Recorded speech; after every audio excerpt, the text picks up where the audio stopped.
किस लिए बैठे हैं वो वहां ऊंची कुर्सी पर? न्याय के लिए बैठे हैं। जब वो जनता को न्याय नहीं देंगे तो किस बात का सुप्रीम कोर्ट?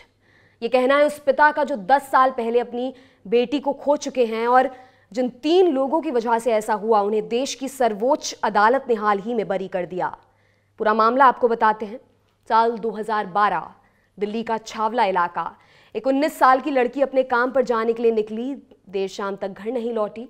परेशान घर वालों को बहुत ढूंढने पर भी केवल इतना पता चल पाया कि कुछ लोग एक लड़की को गाड़ी में दिल्ली से बाहर ले जाते हुए दिखाई दिए थे। 4 दिन बाद लड़की का शव मिला। रेवाड़ी, हरियाणा में उसके साथ रेप किया गया था, असहनीय यातनाएं दी गई थी, तेजाब से जलाया गया था, औजार डाले गए थे और फिर मार दिया गया था। और ऐसा करने वाले 3 आदमी अब आज़ाद होने वाले हैं, courtesy supreme court. Delhi high court और निचली अदालत ने इन तीनों को मौत की सजा सुनाई थी। सुप्रीम कोर्ट ने अब उसे बदल दिया है। सर्वोच्च अदालत की 3 जजों की बेंच ने इस फैसले पर अपनी मुहर लगाई है। इस बेंच में the then Chief Justice of India UU Lalit भी शामिल थे। ऐसे में तमाम सवाल अब उठ रहे हैं, क्या वजह रही कि सुप्रीम कोर्ट को ऐसा आदेश पारित करना पड़ा? 10 साल से न्याय की राह देख रहे परिवार वालों के लिए कितना भयावह है, और न सिर्फ उन माँ बाप के लिए जिन्होंने अपनी बेटी के लिए इंसाफ की लड़ाई इतने सालों तक जारी रखी, बल्कि उस आधी आबादी के लिए भी जो न्याय व्यवस्था से किसी तरह की उम्मीद लगाती है। नमस्कार, मेरा नाम दिव्यांशी और आप देख रहे हैं दी लल्लन टॉप का महिलाओं से जुड़ा खास प्रोग्राम जनाना रिपब्लिक। मेरे साथ हैं शो की को होस्ट और इंडिया टुडे के एग्जीक्यूटिव एडिटर प्रीति चौधरी। प्रीति, बहुत स्वागत है आपका। आज के इस एपिसोड में हम मुख्य तौर पर बात करेंगे सुप्रीम कोर्ट के उस फैसले की जिसने रेप, अपहरण और हत्या के 3 कॉन्विक्ट्स जो अर्लियर कॉन्विक्ट हुए थे उन्हें बरी कर दिया है। शुरुआत प्रीति करते हैं कि जिन तीनों कॉन्विक्ट्स की सुप्रीम कोर्ट ने जो रिहाई कर दी है, उन्हें बरी कर दिया है, उन्हें निचली अदालत और दिल्ली हाई कोर्ट ने फांसी की सजा सुनाई थी। रिपोर्ट्स बताती हैं कि इनकी कबूलनामे तक वहां पर दर्ज हैं। तो किस बिना पर, किस बेसिस पर इतने जघन्य अपराध के आरोपियों को हमारी सर्वोच्च अदालत ने बरी कर दिया? क्या कुछ कहा गया जजमेंट में? हमारे दर्शकों को प्लीज आप विस्तार से बताएं।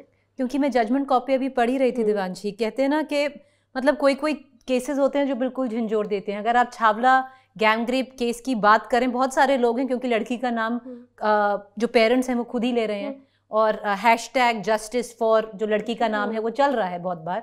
और अगर आप देखें तो जो ये लड़की है और जो निर्भया को हुआ, ये फरवरी में हुआ 2012 में। जो निर्भया कांड हुआ वो दिसंबर 2012 में हुआ। इस कांड में जहां पर ये हुआ, ये सिर्फ लगभग 3 किलोमीटर का डिस्टेंस है जहां पर निर्भया पाई गई थी, जहां पर ये छावला गांव है जहां पर ये कांड हुआ। सिमिलैरिटीज देखिए, इसमें भी इतनी ब्रूटलाइज करके उस लड़की को मर्डर किया गया।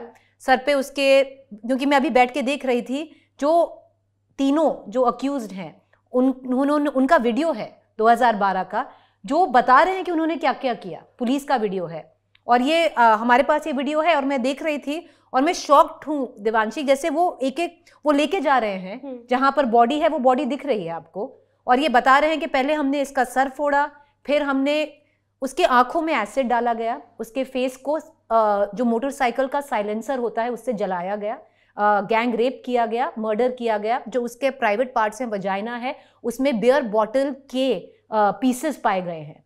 और मतलब बहुत, अगर आप देखें तो मतलब जो निर्भया का कांड था वही ये कांड था। ये बच्ची मर गई थी। इसका क्या हुआ था, ये 19 साल की थी, ये कॉल सेंटर में काम करती थी गुड़गांव से।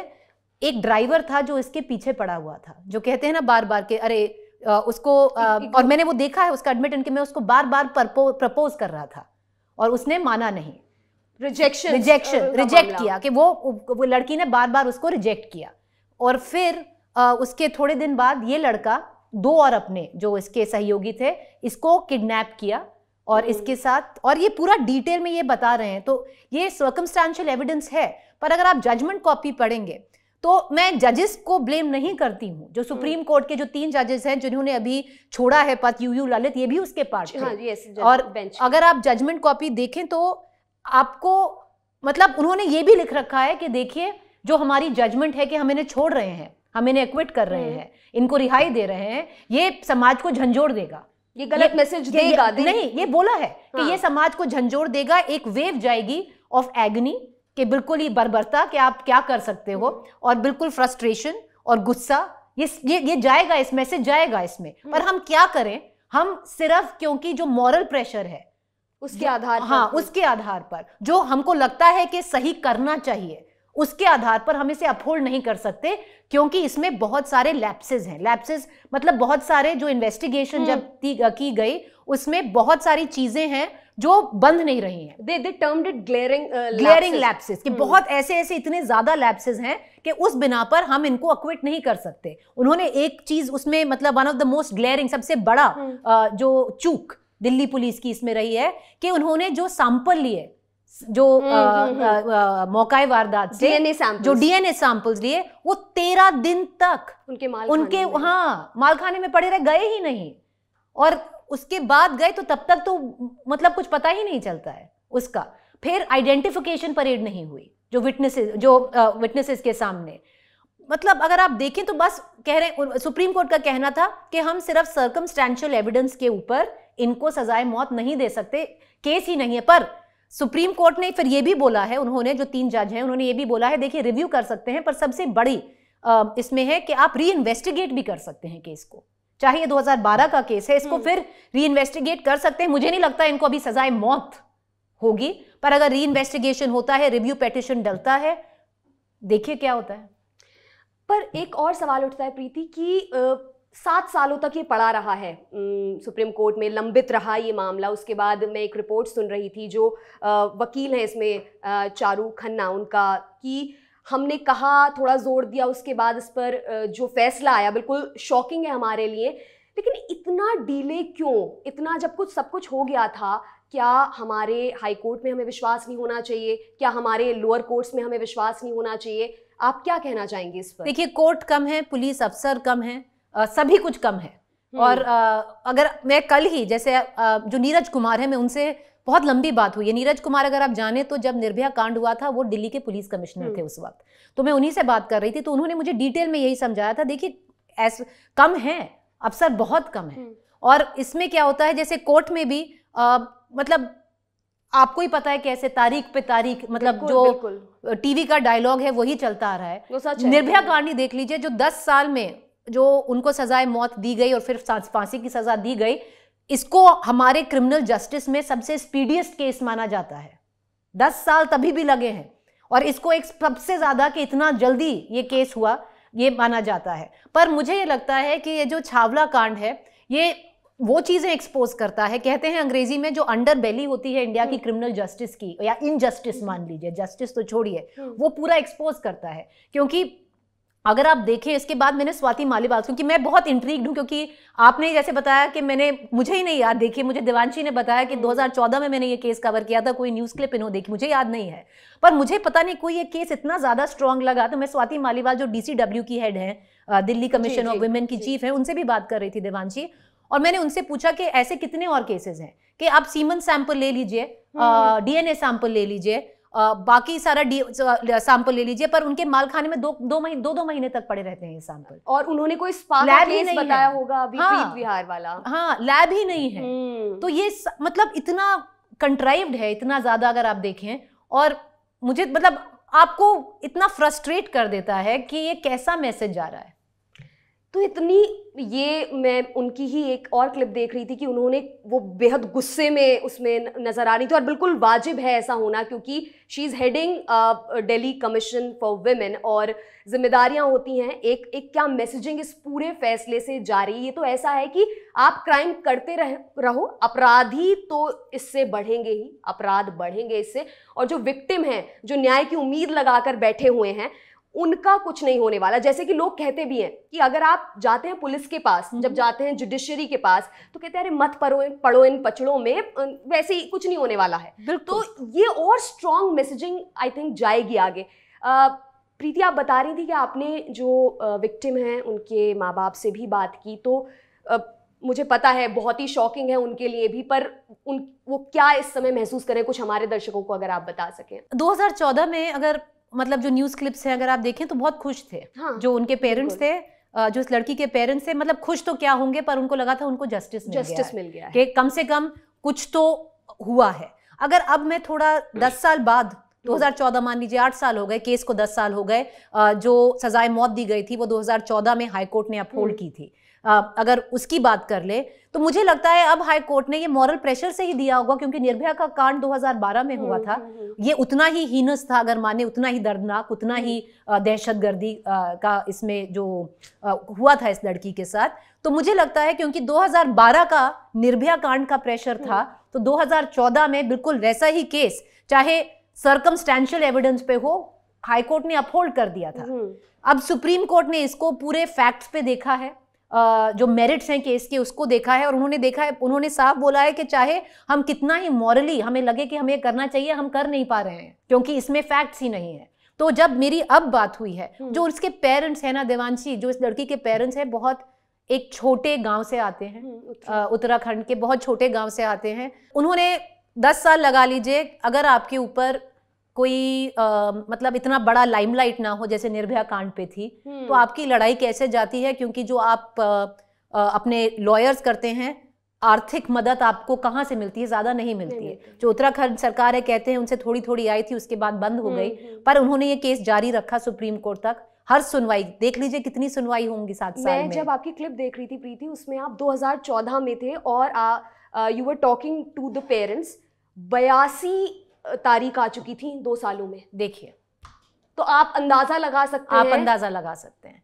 अब आपको हर बार हर कोर्ट हेयरिंग के लिए, स्पेशली जब सुप्रीम कोर्ट में आ जाता है केस, आपको अपना लॉयर करना पड़ता है। 10 साल की लड़ाई, बहुत पैसे लगते हैं। मतलब अगर आप छोड़ दीजिए कि ये आपका कन्विक्शन एक जगह है कि जो मेरे बेटी के दरिंदे हैं उनको मैं सजाए मौत दिलवाऊंगा या दिलवाऊंगी, उसके साथ आपको 10 साल तक, अगर आपके पास ऐसे आर्थिक व्यवस्था नहीं है, आपको क्या क्या नहीं करना पड़ता उसको पॉसिबल करने के लिए। तो उन्होंने ये पूरी अपनी जो उन्होंने 10 साल की उनकी फाइट है, उन्होंने ये बताया। अब कह रहे हैं कि उनको मदद मिल रही है। DCW है, वो भी सुओ मोटो इसका कॉग्निजेंस लिया है, जो दिल्ली कमीशन ऑफ वुमेन है।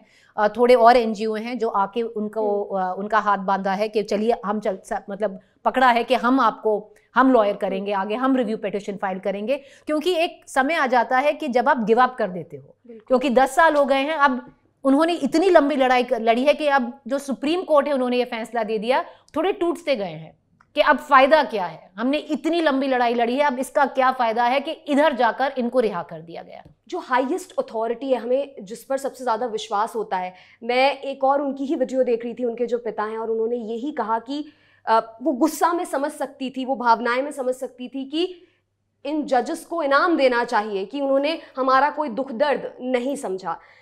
प्रीति, एक और एस्पेक्ट आता है इसमें कि जिस तरह से चीज़ें हो रही हैं, हमने पिछले एपिसोड्स में बात की, हमने बिल्किस बानो के बारे में बात की, हमने राम रहीम जिस तरह से परोल पर आकर पूरा एक फेस्ट सा चल रहा है। आप देखिए सेलिब्रेट हो रहे हैं, जो अपराधी हैं वो सेलिब्रेट हो रहे हैं। फिर तीसरा, अभी हम इसके बारे में बात कर रहे हैं, और हमने पिछले तमाम एपिसोड्स में यही कि किस तरह से जो क्राइम्स अगेंस्ट विमेन हैं उनका रेट लगातार बढ़ रहा है, वो भी जो सिर्फ रिपोर्ट होते हैं, जबकि महिलाएं तो जाके FIR तक नहीं करवाती, सिर्फ इसी वजह से कि हमें नहीं मिलने वाला जस्टिस, तो कोई फायदा नहीं है। तो और उसके बाद फिर एक ये एस्पेक्ट जिसके बारे में बात करना चाहती हूँ कि लोगों में गुस्सा तो बढ़ेगा ना, क्योंकि क्राइम लोगों के साथ होते हैं, तो जो एक्स्ट्रा जुडिशियल जस्टिस जैसी चीज हो जाती है जो लोग, तो उस पर आप क्या कहेंगी? क्या ऑब्वियसली इस तरह से ये देखते हैं कि हमारे पास तो होप नहीं बची हुई है, क्या कहना चाहेंगे इस पर? बिल्कुल सही, क्योंकि इसमें क्या होता है ना, अगर आप देवांशी जो कैंगरू कोर्ट कहते हैं, जो एक्स्ट्रा जुडिशियल जस्टिस कहते हैं, जैसे अब मान लीजिए मैं वही केस पढ़ रही थी कि यूपी में जो हमने एक केस की बात की थी, आई थिंक झारखंड या कहाँ से एक केस, यूपी से केस आया था या कहाँ से आया था, दैट गुना, हाँ मध्य प्रदेश से केस आया था। बिना कोई तफ्तीश किए, बिना कोई इन्वेस्टिगेशन किए उनके घरों पे बुलडोजर चला दिए गए जो अक्यूज थे। अब देखिए, जो आपको जब इमीडिएट जस्टिस दिखता है ना एकदम से, जैसे हैदराबाद में मुझे अभी भी याद है, हमारा पूरा न्यूज रूम जहां पर हम न्यूज बैठ के उसको देखते हैं, कैसे उसको प्रेजेंट करें, सोचते हैं, उस पर थोड़ी सलाह लेते हैं, 2 धड़ों में बट गया था। हैदराबाद में एक केस हुआ था जिसमें इनकाउंटर कर दिया गया था जो रेपिस्ट्स हैं उनका, और उनको उनके ऊपर फूलों के पेटल्स उन पे बरसाए गए थे, क्योंकि लोगों ने इमीडिएटली देखा था और एक्सेप्ट किया था कि इमीडिएट जस्टिस, कि 10 साल वेट नहीं करना पड़ा, कोर्ट के चक्कर नहीं खाने पड़े। उन्होंने तो ऐसा इनकाउंटर किया था कि अरे वो भागने लगा था, फिर इनकाउंटर कर दिया। पर लोगों के जहन में ये बैठ गया कि देखिए बहुत बढ़िया हुआ, क्योंकि हमें एकदम से जस्टिस मिला है। तो आप एक पैरेलल थिंकिंग क्रिएट हो जाती है जब आपका क्रिमिनल जस्टिस आपको इतना ज्यादा मतलब लेट डाउन कर देता है, तो आपको लगता है कि फिर यही है, इनके घरों पे बुलडोजर चला दो, इनको गोली मार दो, चाहे क्योंकि फिर क्या होता है, और ये बहुत गलत वो है, क्योंकि आप पूरा जो जुडिशियल प्रोसेस है, जो पूरा क्राइम और पनिशमेंट है, वो पूरा प्रोसेस को आप मतलब स्किप कर जाते हो। क्योंकि जो भी हमारा संविधान है, जो भी हमारा जुडिशियल सिस्टम है, उसके तहत अगर हम चलें तो कम से कम उनको एक अपना, चाहे जो भी हो, ही डिजर्व्स अ डिफेंस। तो बिना किसी ट्रायल के आपने उसको दोषी करार दिया और आपने उसको गोली मार दी या उसके घर के ऊपर बुलडोजर चला दिया। पर देखिए इसमें कैच 22 क्या है, क्योंकि जो जैसे इस बच्ची के पेरेंट्स हैं, वो तो यही चाहेंगे ना, क्योंकि उन्होंने देख लिया 10 साल तक उनके साथ क्या हुआ है। अगर आप छोड़ो, वो ही छोड़ो, मैं और आप क्या चाहेंगे। जब मैं ये वीडियो देख रही थी इन तीनों दरिंदों का, जब ये कह रहे थे, इन्होंने डिटेल में एक्सप्लेन किया इन्होंने क्या क्या किया उस लड़की के साथ, जब आज इनको रिहा कर दिया गया है, एक धड़ मेरा भी है जो कहता है इनको तो गोली मार देनी चाहिए थी, कहता है। पर देखिए क्योंकि 10 साल में क्या हुआ, और आप कोर्ट को नहीं ब्लेम कर सकते, क्योंकि कोर्ट ने बोला हमारे हाथ बंधे हुए हैं, जो हमारे पास सबूत है हम उसी के हिसाब से जा सकते हैं। आखिरी सवाल प्रीति कि इसमें आगे क्या प्रोसेस होने वाली है, उस पर भी अगर आप थोड़ा सा, कि किस तरह के ऑप्शंस इस केस में अभी दिखाई देते हैं, उस पर थोड़ा सा ब्रीफ में अगर आप। रिव्यू पेटिशन एक ऑप्शन है, सुप्रीम कोर्ट में आप रिव्यू पेटिशन के एक वो है, आप ले सकते हैं। जो DCW है वो सुओ मोटो ले रही है, पर जो पेरेंट्स हैं, अभी मेरी उनसे बात हुई है, वो भी रिव्यू पेटिशन फाइल करेंगे। पर बहुत रेयर होता है कि रिव्यू पेटिशंस एंटरटेन किए जाते हैं। एक बार सुप्रीम कोर्ट ने फैसला दे दिया, बहुत ही रेयर होता है कि रिव्यू पेटिशन पे कुछ मतलब अलग फैसला आता है। ऐसा नहीं है कि नहीं हुआ है, पर बहुत रेयर होता है। एक और इसमें थोड़ा सा और मतलब रिसर्च या इन्वेस्टिगेट करना पड़ेगा कि एक री इन्वेस्टिगेशन की मांग है कि केस को फिर से खोलिए, जो अगर ये नहीं तो कौन, हाँ, कि मतलब ये नहीं तो कौन, केस को पूरी इन्वेस्टिगेशन करिए, विटनेसेस जो हैं उनको फिर से री इन्वेस्टिगेट करिए, और फिर देखिए इसका क्या, क्योंकि जो लूप होल्स हैं, जो बड़े लैप्सेस हैं, कोर्ट ने बात किया, आप उसको कितना फिल कर सकते हैं। बहुत बहुत शुक्रिया प्रीति, जो आपने इतने विस्तार से छावला गैंगरेप और मर्डर केस, जिसकी खूब चर्चा हो रही है क्योंकि सुप्रीम कोर्ट ने उसके जो मुख्य 3 आरोपी थे उनकी सजाए मौत को रिहाई में बदल दिया है, उन्हें बरी कर दिया है, और जो भी अपडेट्स होंगी इस मामले से जुड़ी हम आप तक लगातार पहुंचाते रहेंगे। देखने के लिए बहुत बहुत शुक्रिया। आपके ज्ञान की गहराई नापने के लिए आ गई है लल्लन टॉप क्विज। मौके पर दो जवाब और मौके पर ही पाओ इनाम। सोमवार से शुक्रवार रात 9 बजे सिर्फ लल्लन टॉप ऐप पर। याद रखो कक्का की बात जो कही गई है, नॉलेज पर हाल लगाओ हाल फायदा, दे लगाओ का फायदा। तो फटाक से डाउनलोड करो लल्लन टॉप ऐप और आ जाओ 9 बजे क्विज खेलने के लिए हमारे साथ।